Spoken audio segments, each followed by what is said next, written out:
Attorney Joseph John Literal, Oh, yeah. Assistant General Manager ng PRA, Philippine Reclamation Authority. Ayun, oo. Attorney, magandang umaga. Magandang umaga po, Kong Erwin and Sir Aljo. Yes, sir. So, nabasa ko po, ay binigyan nyo na ng green light itong tatlo na reclamation dyan sa Manila Bay or dalawa yata yun. I'm not so sure. Despite the fact na may mga objections po, medyo may mga questions ang Senate, maging kami sa Congress may questions din, pero pati ang DNR saying na could be, parang may epekto. Pero despite all this, tuloy pa rin po, binigyan pa rin po ng green light itong reclamation project sa Pasay. Sir Kong Erwin and Sir Aljo, linawin po namin, hindi po bagong approval ito. Ito po ay yung pinahintulutan lang ng gobyerno na magtuloy after po nung suspension last year. Ito po rin yung same na nag-comply na po do sa requirements po ng DNR, kaya po dalawa lang po siya. I understand, Attorney Literal, pero something came up, hindi ko alam kung blessing in disguise yung Habagat, blessing in disguise yung Karina. I don't want to say it's a blessing kasi may mga sinalanta, di ba, may namatay. Apo. Pero my point is, we found out na may problema. And even weather specialists, even the DOST are saying, hindi siya yung amount of rain na ibinuhos ng Karina, Combined and Habagat is not the same volume or amount of rain that was poured by Ondoy. Pero mas matindi ang devastation na dinulot nitong Karina and Habagat despite the fact na konting ulan lang, tubig, binaha ang Metro Manila. Could this be, sana you guys took a second look, na baka tama yung sinasabi ng mga senador, congressman, weather specialist, na naharangan na po yung Manila Bay. Imbis na, di po ba, papunta, lahat naman ng tubig papunta sa dagat hindi naman papunta sa ilog. So pupunta sila sa Manila Bay, may nakaharang na po doon. Di, nai-stuck po dito sa Metro Manila ang tubig, Attorney. Could it be possible? Ito ba ba'y tinitignan na ninyo na anggulong ganong klase, sir? Opo sir, actually since naman nag-umpisa po itong mga application sa amin,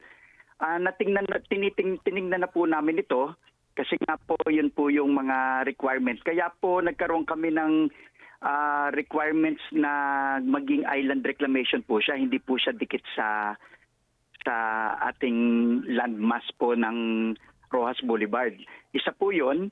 Pangalawa po, Sir, makasingit lang ano po. Ako naman awa ng Diyos, sumasabit-sabit ako sa mga helicopter ng mga ilang opisyal dyan, mga kaibigan ko, nakikisabit lang ako.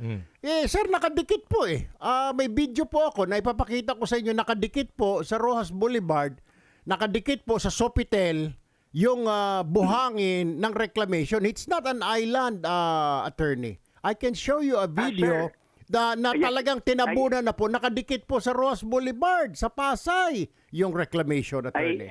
Opo, tama po kayo po, Kong Erwin. Kaya nga po yun, bago po ito napahintulutan na magtuloy, naging kondisyones po ng gobyerno na mag-create po siya ng at least 300-meter channel between CCP, Sofitel, tsaka po yung reclamation po.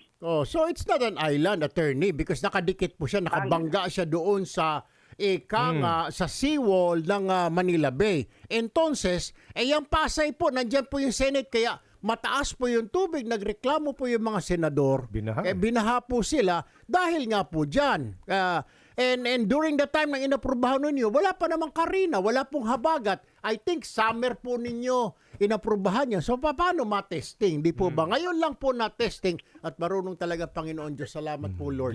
Na inulan po kami para malaman na may problema yung reclamation na yan, Attorney Literal. Yes po. Hindi naman po kami kumukontra doon sa sinasabi niyo po. Kaya nga po kami nagkaroon po ng rekomendasyon po bago po ipagpatuloy na maglagay na po ng channel, tanggalin po nila yung buhangin sa tapat po ng Senado.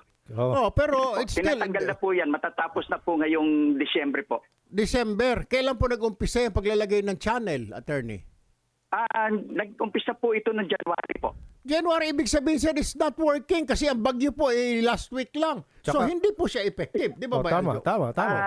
Sir, ano po, Sir, yun pong mas maganda yung pong siguro muna, attorney, literal, pag-aralan nyo, balik kayo sa drawing board and tell the authorities, the officials na mukhang may problema ho tayo kasi mukhang hindi gumagana yung channel. Kasi walang binahapa channel. rin ho tayo dito. Baka wala nga talagang channel. Baka walang channel. Baka nagsara na yung channel. Hindi ho natin alam. But anyway, Barado din ang channel. pakausap lang ho namin, sir, baka pwedeng one more look, sir. One more slight look. Na tama ba ito? Tama ba yung pinagsasabi ni Mr. Bindiho at Mr. Tulpo? Oh, yeah. Baka nga naman kahit papano ay tama sila.